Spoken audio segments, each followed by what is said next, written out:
dedicated to delivering value through exploring great books worldwide. Hi, this is Sally with Book Insights. Today, we're diving into Lord of the Flies by William Golding, the Nobel laureate's masterpiece that reached the peak of his literary career. Though its manuscript faced 21 publisher rejections before finally debuting in 1954 and taking Britain by storm, the novel remains a bestseller with undiminished popularity. In Western education systems, this is recommended reading for secondary students. The title Lord of the Flies originates from Hebrew meaning devil, framing a boy's island adventure that initially sounds romantic. But as you'll discover, Golding crafted a cautionary moral allegory. Let's explore the story. The story begins with two boys, Ralph, athletic and handsome, and Piggy, a chubby asthmatic with thick glasses, meeting on the island. Their conversation reveals wartime context. Survivors from a shot-down plane carrying British boys now stranded in jungle terrain. The group scatters with the pilot missing. Piggy discovers a conch shell, suggesting Ralph use it to summon survivors. As the conch sounds, boys gradually gather on the beach. Ages range from 6 to 12. Notably, a black-clad choir group led by Jack marches in formation, who mock Piggy's name upon arrival. The boys vote for leader. Ralph wins majority while Jack's choir votes for him. Their British upbringing makes democracy a natural choice, understanding the need for organization and majority rule. They believe elected leadership serves collective interests, though this democratic foundation carries hidden flaws. Jack's choir remains loyal, forming a minority faction that threatens Ralph's elected leadership. Ralph soon realizes he must harness Jack's forces, delegating hunting duties to Jack's group. He leads Jack and Simon from the choir to explore the island, awakening their adventurous spirits. Reaching cliff-lined shores through dense jungle, Ralph explains, "This is uncharted territory, our own nation. No adults, we can establish a great society." But during their return, Jack encounters a trapped boar. His delayed strike lets it escape. Jack swears vehemently, "Next prey won't escape my spear." While Ralph burns with civilization-building fervor, Jack's obsession with conquering nature reveals savage instincts opposing civilization. Thus unfolds Lord of the Flies through Ralph-Jack rivalry and civilization's savagery conflict. Ralph maintains authority through the conch, while Piggy's rationality makes him the voice of reason.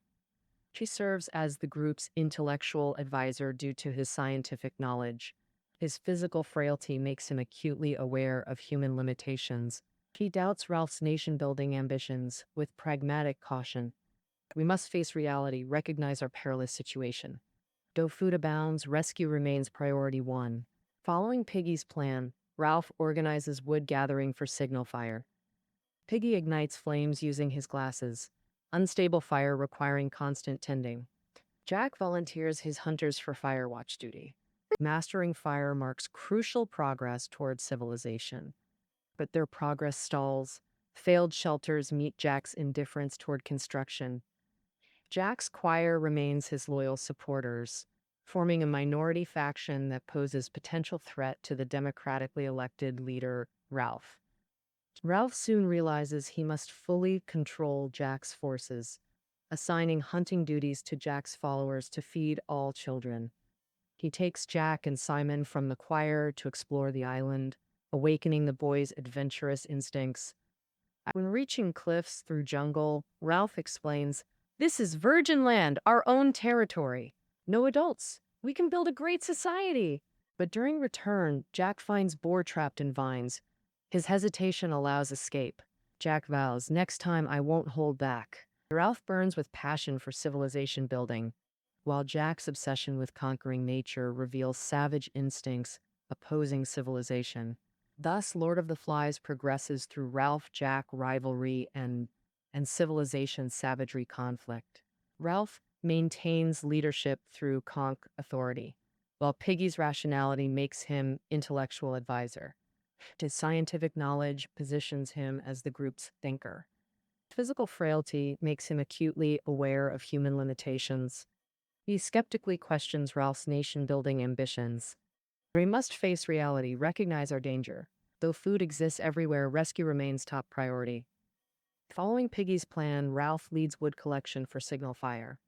Piggy lights fire with his glasses, flames needing constant care. Jack volunteers his hunters for fire watch duty. Mastering fire marks crucial progress toward civilization. Their progress stalls. Failed shelters meet Jack's construction indifference. They could only reignite the fire, using the remaining lens as savage forces kept growing. Violence-prone boys gathered around Jack, neglecting construction to wrestle and compete physically. Roger, the cruelest boy, became Jack's personal enforcer. Ralph angrily reprimanded Jack publicly, forcing him to apologize before everyone. Ralph scolded rule breakers. They don't build shelters, fetch water, tend the fire, and worst, defecate everywhere. They failed all duties required by civilized society. Ralph restated all rules, demonstrating leadership resolve. Before discipline took effect, younger boys spread rumors about a beast, causing panic. Jack's influence surged immediately. He rallied others to hunt the beast, shifting group loyalty instantly. Defeated, Ralph slumped down, doubting the conch's diminishing power. Only Piggy and Simon remained, sincerely encouraging Ralph to persevere. Did the terrifying beast truly exist?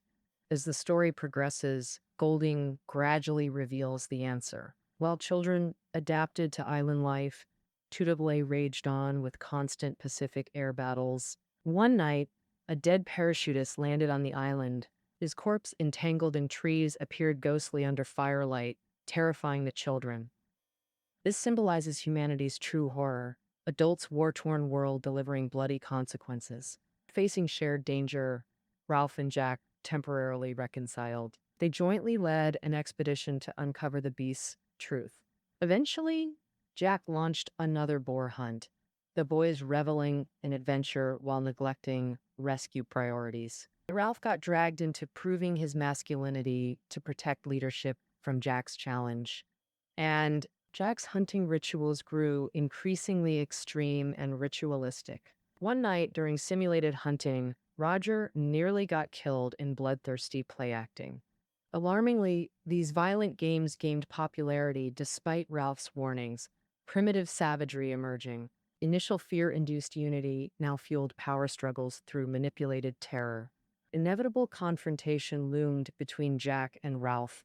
Morning brought new beast sightings among younger boys. Jack seized the conch, denouncing Ralph as cowardly leader. He demanded leadership through chaotic vote calling. When few followed, Jack stormed off, inviting defectors to join him. That night saw mass desertions, devastating Ralph. Following Piggy's advice, Ralph's group lit beachside signal fire. Mal's utopian vision collapsed. Survival became the only goal. She ceded interior territories to Jack's tribe, clinging to coastal hope. Ironically, adult rescuers remained engulfed in wartime savagery. New symbolic conflict emerged: land versus sea. Staring at the ocean, Ralph lamented, "This freshwater prison binds us." Simon interjected, "You should consider the sea our home." The maritime continental civilization dichotomy remains fundamental in academic discourse. This theory posits maritime civilizations fostered early exploration and risk-taking. Ancient Greece and Rome thrived through coastal development. Post-Renaissance European powers like Spain and Britain dominated through seafaring ambition. In contrast, continental agricultural societies preferred stability over expansion. In Lord of the Flies provides new literary evidence for this civilizational analysis.